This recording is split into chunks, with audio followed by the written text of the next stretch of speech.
बच्चों की एक त्रिभुज एबीसी है।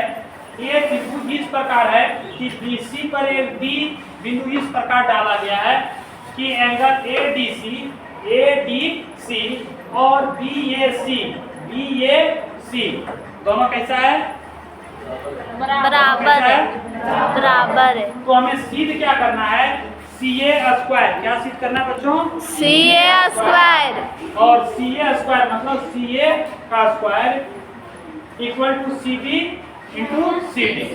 ठीक है, तो अब हमें क्या लेना होगा? इसके लिए प्रमाण लेना होगा। क्या लेना होगा?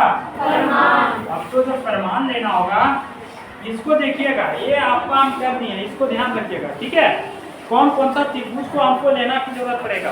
पहले पड़ेगा ADC। पूछो क्यों? इसको हमने A करके समझाया ना आप लोगों को, तो इसमें क्या है? A, C और D तीन ही है क्या नहीं? तो हम क्या लिए? त्रिभुज ADC और दूसरा बताएंगे, और दूसरा त्रिभुज क्या लें? ABC। हाँ बोलो। B, दूसरा कौन सा त्रिभुज ले लें? त्रिभुज। हाँ, त्रिभुज BAC या ABC। तो हम लिखते हैं त्रिभुज BAC में। अब समझ में आ रहा है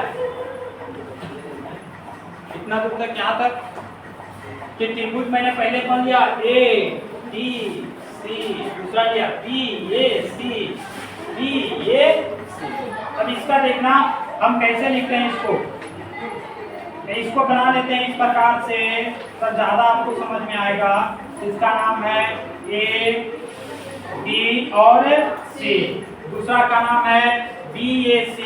पूरा त्रिभुज है BAC, पूरा त्रिभुज है BA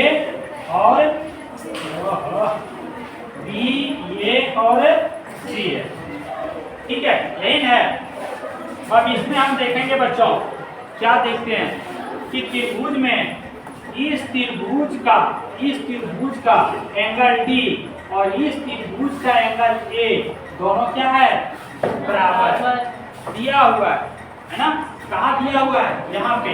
तो लिखते हैं angle ADC equal to angle BAC। कहाँ से दिया है? ये आपका हम क्यों बनाए?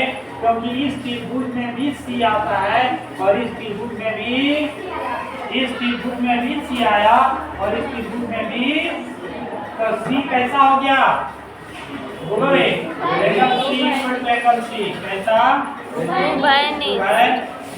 यहाँ तक समझ में आ रहा है? एकदम आराम से आगे बढ़ो। अब ये क्या हो जाएगा? क्या लिखेंगे बच्चों? बोलो। A समरूपता कसौटी से। किससे? कसौटी से। क्या हो जाएगा? A समरूपता कसौटी से त्रिभुज, कौन सा त्रिभुज? त्रिभुज ADC और दूसरा समरूप त्रिभुज, समरूप सर्वांसम नहीं, समरूप। अभी सर्वांसम वहां पे बता रहे हैं, कहाँ पे? 9th क्लास में, इसलिए लिखा रहा है। क्या हो जाएगा? B त्रिभुज BAC। यही हुआ क्या नहीं? अब ये देखो, अभी जो फिगर बनाए थे उस फिगर से पता चलेगा कि बड़ा त्रिभुज का हम CA लेते हैं। जब ये दोनों सर्वांसम हो गए क्या नहीं, तो इनके भुजा अनुपातिक होंगे क्या नहीं? नहीं, सर्वांसम नहीं, समरूप हो गए। तो इनके भुजा कैसे होंगे? अनुपातिक होंगे क्या नहीं? तो ये बड़ा त्रिभुज का CA और छोटा त्रिभुज का क्या हम लिखे? दूसरा छोटा त्रिभुज का CB। तो कहाँ चला गया? CB गलत। बड़ा त्रिभुज का छोटा त्रिभुज का, पहले ये छोटा त्रिभुज का हम लिए CA और बड़ा त्रिभुज का क्या लिए? CB। तो हम क्या लेते हैं? CB।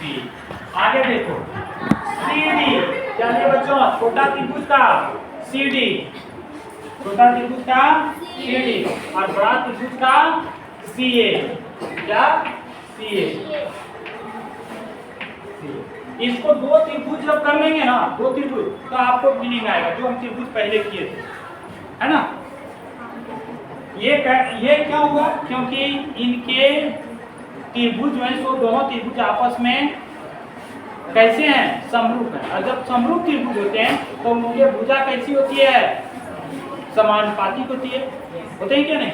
तो अब ये देखो, ये दोनों को गुना करेंगे क्या होगा, ये स्क्वायर, और इसको क्या लिखेंगे, सीबी और सीडी। तो यही तुम्हें क्या करना था, प्रूव करना था। तो इसको हम ध्यान में रखे तो आसानी से बन गया, नहीं ध्यान में रखोगे तो आपको बनाने में दिक्कत होगा। ठीक है, चलिए ठीक है, ये कंप्लीट हो गया। अब कौन सा क्वेश्चन करेंगे।